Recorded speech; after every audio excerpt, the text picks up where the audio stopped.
ପ୍ରଭୁଙ୍କର ପ୍ରଶଂସା ହଉ, ଧନ୍ୟବାଦ ହଉ। ଅନେକ ଦିନ ପରେ ପୁନର୍ବାର ପ୍ରଭୁ ମୋତେ ଏହି ସୁଯୋଗ ଦେଇଅଛନ୍ତି ତାଙ୍କରି ଗୌରବ କରିବା ନିମନ୍ତେ ଆଉ ଆପଣମାନଙ୍କ ସମ୍ମୁଖରେ ପ୍ରଭୁଙ୍କର ବାକ୍ୟ ନେଇ ଆସିବା ନିମନ୍ତେ। ତେଣୁ ଆସନ୍ତୁ ଆମେ ଅଳ୍ପ ସମୟ ବା ସଂକ୍ଷିପ୍ତ ସମୟରେ ହୃଦୟ ସମ୍ପର୍କୀୟ କେତୋଟି ବିଷୟ ଆମେ ଜାଣିବା। ପ୍ରଭୁଙ୍କର ବାକ୍ୟରେ ଅଛି ଯୋହନ 10:11। ଯଦି ଆମେ ପାଠ କରିବା ସେଠାରେ ଲେଖାଯାଏ, ତୁମମାନଙ୍କର ହୃଦୟ ଉଦ୍ବିଗ୍ନ ନ ହଉ, ତୁମେମାନେ ଈଶ୍ୱରଙ୍କଠାରେ ବିଶ୍ୱାସ କର, ମୋ ଠାରେ ମଧ୍ୟ ବିଶ୍ୱାସ କର। ତୁମମାନଙ୍କର ହୃଦୟ ଉଦ୍ବିଗ୍ନ ନ ହଉ ପ୍ରଭୁ ଯୀଶୁ ଖ୍ରୀଷ୍ଟ ଆପଣା ଶିଷ୍ୟମାନଙ୍କୁ କହିଥିଲେ। ଆମେ ଯୋହନଙ୍କର ସୁସମାଚାର 14:1 ଦେଖୁ। ତେବେ ଆମମାନଙ୍କର ଜୀବନରେ ଆମମାନଙ୍କର ହୃଦୟ ଅନେକ ଭାବରେ ଅନେକ ପରିସ୍ଥିତିରେ ଉଦ୍ବିଗ୍ନ ହୋଇଥାଏ। ଆମେ ଦେଖୁ ଇଂରାଜୀରେ ଲେଟ୍ ନଟ୍ ୟୋର୍ ହାର୍ଟ ବି ଟ୍ରାବଲ୍ଡ, ମାନେ ଟ୍ରାବଲ୍ ଶବ୍ଦଟି ଲେଖାଯାଏ ଇଂରାଜୀରେ।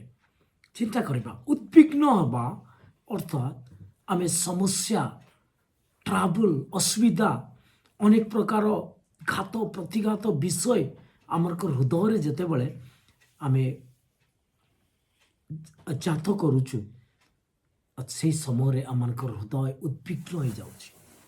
ଆମମାନେ ଯେତେବେଳେ ଆମମାନଙ୍କର ହୃଦୟକୁ ଆମେ ସୁରକ୍ଷିତ ନ ରଖି, ଏହି ହୃଦୟରେ ବିଶ୍ୱାସ ନ କରି, ପ୍ରଭୁଙ୍କ ଠାରେ ବିଶ୍ୱାସ ନ ରଖି ଯଦି ଏହି ଜଗତ ପ୍ରତି ଏହି ହୃଦୟକୁ ଦେବା, ତାହେଲେ ନିଶ୍ଚିତ ପରିମାଣରେ ସେହି ପରିସ୍ଥିତି, ସେ ସମୟ ଆମମାନଙ୍କୁ ଉଦ୍ବିଗ୍ନ କରିଦେବ। ତେଣୁକରି ଆମମାନଙ୍କର ହୃଦୟ ଉଦ୍ବିଗ୍ନ ନ ହେଉ ବୋଲି ପ୍ରଭୁ ସ୍ୱୟଂ ଆମମାନଙ୍କୁ କହୁଅଛନ୍ତି। ପ୍ରିୟମାନେ, ଯଦି ଆପଣଙ୍କ ହୃଦୟ ଯଦି ଅନେକ ବିଷୟରେ ଚିନ୍ତିତ, ବ୍ୟତିବ୍ୟସ୍ତ କିମ୍ବା ଉଦ୍ବିଗ୍ନ, ତାହେଲେ ଏହି ବାକ୍ୟକୁ ସ୍ମରଣ କରି ପ୍ରଭୁଙ୍କଠାରେ ବିଶ୍ୱାସ କରନ୍ତୁ। ପ୍ରଭୁ ଆପଣଙ୍କୁ, ଆପଣଙ୍କ ହୃଦୟକୁ ସୁନ୍ଦର ଭାବେ, ସୁରକ୍ଷିତ ଭାବେ ପ୍ରସ୍ତୁତ କରିବେ। ମନୁଷ୍ୟ ଜୀବନର ହୃଦୟରେ ଯେତେବେଳେ ପ୍ରଭୁ ବାସ କରନ୍ତି, ସେହି ସମୟରେ ସେ ହୃଦୟ ପରିବର୍ତ୍ତନ ହୋଇଥାଏ। ପ୍ରଭୁଙ୍କର ବାକ୍ୟରେ ଆମେ ଦେଖୁ ଯେ ହୃଦୟକୁ ପ୍ରଭୁ ଚାହାନ୍ତି ନିଜର କରିବା ପାଇଁ। ତେଣୁକରି ଆମମାନଙ୍କର ହୃଦୟ ପ୍ରଭୁଙ୍କର ହେବା ନିହାତି ଆବଶ୍ୟକ। ଆଉ ବିଶ୍ୱାସ ଦ୍ୱାରା ହିଁ ଜଣେ ପ୍ରଭୁଙ୍କର ହୋଇଥାଏ, ପ୍ରଭୁଙ୍କୁ ଗ୍ରହଣ କରିଥାଏ, ଆଉ ବିଶ୍ୱାସ କରି ସେ ପରିତ୍ରାଣ ପାଇଥାଏ। ତେଣୁକରି ବିଶ୍ୱାସ ହୃଦୟ ନିମନ୍ତେ ଏକ ଗୁରୁତ୍ୱପୂର୍ଣ୍ଣ ବିଷୟ ଆଉ ସତ୍ୟ ବିଷୟ ଅଟେ। ଯଦି ସେହି ହୃଦୟରେ ବିଶ୍ୱାସ ଅଛି, ପ୍ରଭୁଙ୍କୁ ବିଶ୍ୱାସ କରିଛି ତ୍ରାଣକର୍ତ୍ତା, ଉଦ୍ଧାରକର୍ତ୍ତା ବୋଲି, ତେବେ ସେହି ହୃଦୟ ପ୍ରଭୁଙ୍କର ହୋଇ ପ୍ରଭୁଙ୍କର ବାସସ୍ଥାନ ଭାବେ ଗଢ଼ାଯାଇଛି। ପ୍ରଭୁଙ୍କର ବାକ୍ୟ ପ୍ରକାର ଯଦି ଆମେ ହୃଦୟରେ ବିଶ୍ୱାସ କରିବା ପ୍ରଭୁ ଯୀଶୁ ଖ୍ରୀଷ୍ଟଙ୍କୁ, ତାହେଲେ ପରିତ୍ରାଣ ପାଇବା। ଆମେ ରୋମିଓ 10:9କୁ ଆମେ ସ୍ମରଣ କରିବା। ସେଠାରେ ଲେଖାଯାଏ, ଯେଣୁ ତୁମେ ଯଦି ମୁଖରେ ଯୀଶୁଙ୍କୁ ପ୍ରଭୁ ବୋଲି ସ୍ୱୀକାର କରିବ ଆଉ ଈଶ୍ୱର ତାହାଙ୍କୁ ମୃତମାନଙ୍କ ମଧ୍ୟରୁ ଉଠାଇଛନ୍ତି ବୋଲି ହୃଦୟରେ ବିଶ୍ୱାସ କରିବ, ତାହେଲେ ବା ତେବେ ପରିତ୍ରାଣ ପ୍ରାପ୍ତ ହେବ। ରୋମିଓ 10:9ରେ ଆମେ ଏହି ସତ୍ୟତା ଜାଣୁ। ତେଣୁକରି ଜଣେ ପାପୀ ମନୁଷ୍ୟ ଏ ପୃଥିବୀର ସମସ୍ତଙ୍କ ହୃଦୟରେ ପ୍ରଭୁ ଯୀଶୁ ଖ୍ରୀଷ୍ଟ ଯେ ବାସ କରିବାର ଅଛି, ଆଉ ପ୍ରଭୁ ଯୀଶୁ ଖ୍ରୀଷ୍ଟଙ୍କୁ ସେମାନେ ମୁଖରେ ସ୍ୱୀକାର କରି ହୃଦୟରେ ବିଶ୍ୱାସ କରିବାର ଅଛି ଯେ ପ୍ରଭୁ ଯୀଶୁ ଖ୍ରୀଷ୍ଟ ଏକମାତ୍ର ପରିତ୍ରାଣକାରୀ ବୋଲି। ଆଉ ପ୍ରଭୁ ଯୀଶୁ ଖ୍ରୀଷ୍ଟ ହିଁ ନିଜ ପାପ ନିମନ୍ତେ ମୃତ୍ୟୁବରଣ କରିଛନ୍ତି, ମରି ଉଠିଛନ୍ତି, ସେ ପୁନରୁତ୍ଥିତ ବୋଲି ହୃଦୟରେ ବିଶ୍ୱାସ ଜଣକୁ କରିବାକୁ ପଡ଼ିବ। ଯିଏ ବିଶ୍ୱାସ କଲା, ପ୍ରଭୁ ତାହାଙ୍କୁ ହିଁ ପରିତ୍ରାଣ ଦେବେ। ଏହି ସତ୍ୟତା ଆମେ ଜାଣିବାର ଅଛି। ତେଣୁକରି ହୃଦୟ ହେଉଛି ପ୍ରଭୁଙ୍କର ଆଉ ପ୍ରଭୁଙ୍କର ବାସସ୍ଥାନ, ଆଉ ପ୍ରଭୁଙ୍କର ବାସସ୍ଥାନ ମନ୍ଦିର ବୋଲି ଆମେ କହିବା।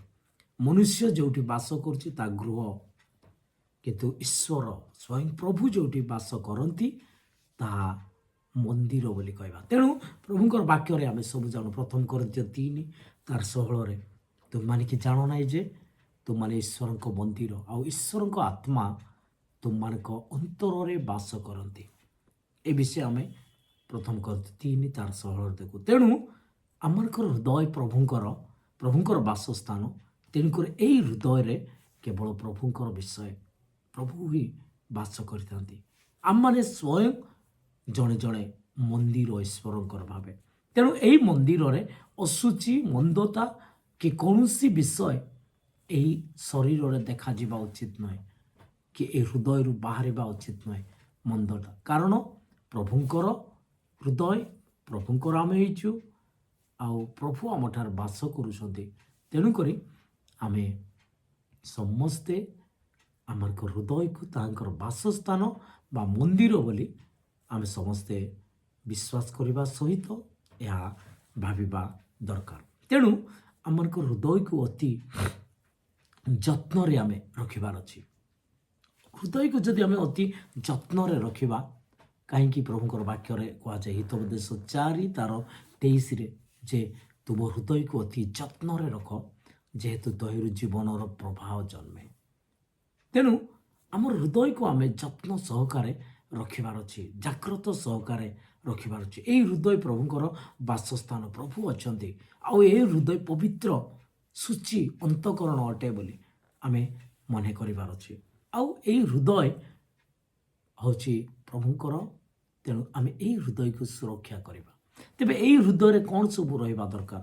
ଆମେ ଯଦି ପ୍ରଭୁଙ୍କର ବାକ୍ୟରେ ଦେଖୁ ଫିଲିପିଓ 4:6-7 ସେଠାରେ ଲେଖାଯାଏ, କୌଣସି ବିଷୟରେ ଚିନ୍ତିତ ହୁଅ ନାହିଁ, କିନ୍ତୁ ସମସ୍ତ ବିଷୟରେ ପ୍ରାର୍ଥନା ଓ ବିନତି ଦ୍ୱାରା ଧନ୍ୟବାଦ ସହ ତୁମମାନଙ୍କ ନିବେଦନ ସବୁ ଈଶ୍ୱରଙ୍କ ନିକଟରେ ଜଣାଅ। ସେଥିରେ ସମସ୍ତ ବୋଧର ଅଗମ୍ୟ ଯେ ଈଶ୍ୱରଙ୍କ ଶାନ୍ତି ତାହା ତୁମମାନଙ୍କ ହୃଦୟ ଓ ମନକୁ ଖ୍ରୀଷ୍ଟ ଯୀଶୁଙ୍କ ସହଭାଗିତାରେ ସୁରକ୍ଷା କରି ରଖିବ। ଆମର ହୃଦୟ ଆଉ ମନକୁ ସୁରକ୍ଷା କରି ରଖିବାର ବିଷୟ ହେଉଛି ପ୍ରଭୁ ଯୀଶୁ ଖ୍ରୀଷ୍ଟଙ୍କର ଶାନ୍ତି। ଆଉ ପ୍ରଭୁ ଯୀଶୁ ଖ୍ରୀଷ୍ଟଙ୍କର ଶାନ୍ତି ଆମେ ପ୍ରାପ୍ତ ହେବା, ଏଠାରେ ଲେଖାଯାଏ ତୁମମାନେ କୌଣସି ବିଷୟରେ ଚିନ୍ତିତ ନ ହୋଇ ପ୍ରାର୍ଥନା ଓ ବିନତି ଦ୍ୱାରା ଧନ୍ୟବାଦ ସହ ନିବେଦନ ସବୁ ଈଶ୍ୱରଙ୍କ ନିକଟରେ ଜଣାଅ। ସେଥିରେ ସେଇ ଈଶ୍ୱରଙ୍କର ଶାନ୍ତି ଆମମାନଙ୍କ ମନକୁ ଆଉ ହୃଦୟକୁ ଖ୍ରୀଷ୍ଟଙ୍କ ସହଭାଗିତାରେ ସୁରକ୍ଷା କରି ରଖିବ। ଏହି ସତ୍ୟତା ଆମେ ଜାଣିବାର ଅଛି। ତେଣୁକରି ଆମମାନଙ୍କର ହୃଦୟର ସୁରକ୍ଷା, ଆମମାନଙ୍କର ମନର ସୁରକ୍ଷା ନିମନ୍ତେ ନିବେଦନ, ପ୍ରାର୍ଥନା, ଧନ୍ୟବାଦ, ଅନବରତ ରହି ଖ୍ରୀଷ୍ଟଙ୍କର ସହଭାଗିତା, ଶାନ୍ତି ଆମମାନଙ୍କର ଆବଶ୍ୟକ ଅଛି ଏ ହୃଦୟ। ତେଣୁ ଆମେ ଆମମାନଙ୍କ ହୃଦୟକୁ ଶୁଦ୍ଧ, ସିଦ୍ଧ, ପବିତ୍ର ଭାବେ ଆମେ ରଖିବାର ଅଛି। କାରଣ ଆମେ ଦେଖୁ ପ୍ରଭୁଙ୍କର ବାକ୍ୟରେ ଲେଖାଯାଏ, ଯଦି ମାଥ୍ୟୁ 5:8 ଦେଖିବା, ସେଠାରେ ଲେଖାଯାଏ, ଶୁଦ୍ଧ ଚିତ୍ତ ଲୋକ ଧନ୍ୟ, କାରଣ ସେମାନେ ଈଶ୍ୱରଙ୍କର ଦର୍ଶନ ପାଇବେ। ଶୁଦ୍ଧ ଚିତ୍ତ ଇଂରାଜୀରେ ଯଦି ଦେଖିବା ତାହେଲେ ସେଠାରେ ଲେଖା, blessed are the pure in heart, ଲେଖାଯାଏ, blessed are the pure in heart for they shall see God. ତେଣୁ ଏହି ପ୍ରକାର ଭାବେ ଆମେ ଜାଣୁ ଯେ ଯେଉଁମାନେ ଶୁଦ୍ଧ ଚିତ୍ତ, ଯେଉଁମାନେ ତାଙ୍କର ଅନ୍ତଃକରଣ ପିଓର ବା ତାଙ୍କର ହାର୍ଟ ପିଓର, ସେମାନେ ହିଁ ପ୍ରଭୁଙ୍କୁ ଦେଖିବେ ବା ଦର୍ଶନ କରିବେ ବୋଲି ପ୍ରଭୁଙ୍କର ବାକ୍ୟରେ ମଧ୍ୟ ଆମେ ଦେଖୁ ଯେ ଏଭ୍ରି 12:14 ସମସ୍ତଙ୍କ ସହିତ ଶାନ୍ତିରେ ରହିବାକୁ ଚେଷ୍ଟା କର, ପୁଣି ଯେଉଁ ପବିତ୍ରତା ବିନୁ କେହି ପ୍ରଭୁଙ୍କର ଦର୍ଶନ ପାଇବ ନାହିଁ। ପବିତ୍ର ବିନା ପ୍ରଭୁଙ୍କୁ ଦେଖିପାରିବେ ନାହିଁ, ପବିତ୍ରତା ବିନା ପ୍ରଭୁଙ୍କର ଦର୍ଶନ ପାଇପାରିବେ ନାହିଁ। ଏହା ହେଉଛି ଈଶ୍ୱରଙ୍କର ବାକ୍ୟ। ତେଣୁ ଆମମାନଙ୍କର ହୃଦୟକୁ ମଧ୍ୟ ଆମେ ପବିତ୍ରତାରେ ଆମେ ସଜାଡ଼ିବାର ଅଛି। ଆମମାନଙ୍କର ହୃଦୟର ସମସ୍ତ ବିଷୟ, ଭାବ, ଆମମାନଙ୍କର କଥାବାର୍ତ୍ତା, ଆଚରଣ, ହୃଦୟରୁ ବାହାରୁଥିବା ସବୁ ବିଷୟ ପବିତ୍ର, ସିଦ୍ଧ, ଶୁଦ୍ଧ ବିଷୟ ହେବାର ଅଛି। ମନ୍ଦତା ଆମେ କେବେ ବି ଆମମାନଙ୍କର ହୃଦୟରେ ରଖିବା ନାହିଁ। ଅଧର୍ମକୁ ଆମେ କେବେ ବି ସ୍ଥାନ ଦେବା ନାହିଁ। ଯଦି ଆମେ ଅଧର୍ମକୁ ଆଦର କରି ହୃଦୟରେ ପ୍ରାର୍ଥନା ବି କରିବା, ତାହେଲେ ପ୍ରଭୁ ପ୍ରାର୍ଥନା ଶୁଣିବେ ନାହିଁ ବୋଲି ଆମେ ଗୀତ ସଂହିତାରେ ଦେଖୁ। ତେଣୁକରି ସବୁବେଳେ ଆମମାନଙ୍କର ଅନ୍ତର ବା ହୃଦୟକୁ ଶୁଚି କରି ରଖିବାର ଅଛି। ଗୀତ ସଂହିତା 51:10 ଆମେ ଦେଖୁ ଯେ ଦାଉଦ କହନ୍ତି, ହେ ପରମେଶ୍ୱର ମୋର ଅନ୍ତରରେ ସୂଚି ଅନ୍ତଃକରଣ ସୂଚି କର, କ୍ରିଏଟ୍ ଇନ୍ ମି ଏ ପ୍ୟୋର ହାର୍ଟ ଓ ଗାଡ୍। ଏମିତି ଲେଖାଯାଏ। ତେବେ ଆମମାନଙ୍କୁ ପ୍ରଭୁ ଆଉ ଗୋଟେ ସୂଚି ଅନ୍ତଃକରଣ ଯେମିତି ଦେବେ, ସେଥିପାଇଁ ଆମେ ପ୍ରାର୍ଥନା କରିବାର ଅଛି। ଦାଉଦଙ୍କର ପ୍ରାର୍ଥନା, ଯେତେବେଳେ ସେ ପାପ କଲେ, ସେ ପାପରୁ କ୍ଷମା ପାଇବା ପାଇଁ, ତାଙ୍କର ହୃଦୟକୁ ସଜାଡ଼ିବା ପାଇଁ, ତାଙ୍କର ଅନ୍ତଃକରଣ ଯେ ଗୋଟିଏ ସିଦ୍ଧ ଶୁଦ୍ଧ ସୂଚି ପବିତ୍ରତାର ଅନ୍ତଃକରଣ ହେବ, ପିଓର ହେବ ତାଙ୍କର ହାର୍ଟ। ତେଣୁକରି ସେ ନିବେଦନ କରୁଅଛନ୍ତି। ତେବେ ଆମେ ବି ଆମଙ୍କର ହୃଦୟକୁ ସଜାଡ଼ିବାର ଅଛି। ଆଉ ଅନେକ ହୃଦୟ ସମ୍ବନ୍ଧୀୟ ବାକ୍ୟ ଗୁଡ଼ାକ ଅଛି, ଯାହାକି ଆମେ ଦେଖୁ ଯେ ପ୍ରଭୁ ସ୍ୱୟଂ କହନ୍ତି, ଆମ୍ଭେ ତୁମକୁ ଗୋଟେ ନୂତନ ହୃଦୟ ଦେବା ବୋଲି। ତେଣୁ ପ୍ରଭୁ ଆମମାନଙ୍କୁ ଚାହାନ୍ତି ଯେ ଆମମାନଙ୍କୁ ସବୁବେଳେ ହୃଦୟ, ପବିତ୍ରତାର ହୃଦୟ, ସିଦ୍ଧ ଶୁଦ୍ଧତାର ହୃଦୟ ନେଇ ତାଙ୍କର ଗୌରବର କାରଣ ହୋଇ ବଞ୍ଚିବା ପାଇଁ। ତେଣୁକରି ଆମଙ୍କର ହୃଦୟକୁ ଆମେ ଉଦ୍ବିଗ୍ନ ହେବା ପାଇଁ ଦେବା ନାହିଁ, ବରଂ ଆମମାନଙ୍କର ହୃଦୟକୁ ପ୍ରଭୁଙ୍କର ବାସସ୍ଥାନ ଭାବି ପବିତ୍ରତା, ସିଦ୍ଧତା, ସୂଚି କରି ଆଗକୁ ବଢ଼ିବା। ଆମେ ଦେଖୁ ଯେ ଆମମାନଙ୍କର ହୃଦୟରେ ବାହାରୁଥିବା ବିଷୟ ମୁଖ ଦ୍ୱାରା ପ୍ରକାଶ ହୁଏ, ବା ହୃଦୟର ପୂର୍ଣ୍ଣତାରୁ ମୁଖ କଥା କହେ। ଯାହାକୁ ଯେଉଁ ପ୍ରକାର ହୃଦୟର ଭାବନା, ଚିନ୍ତା ଆଉ ଯେଉଁ ବିଷୟ ଗୁଡ଼ାକ ପରିପୂର୍ଣ୍ଣ ଥାଏ, ସେଇ ବିଷୟ ହିଁ ତା'ର ମୁଖ ଦ୍ୱାରା ପ୍ରକାଶିତ ହୋଇଥାଏ।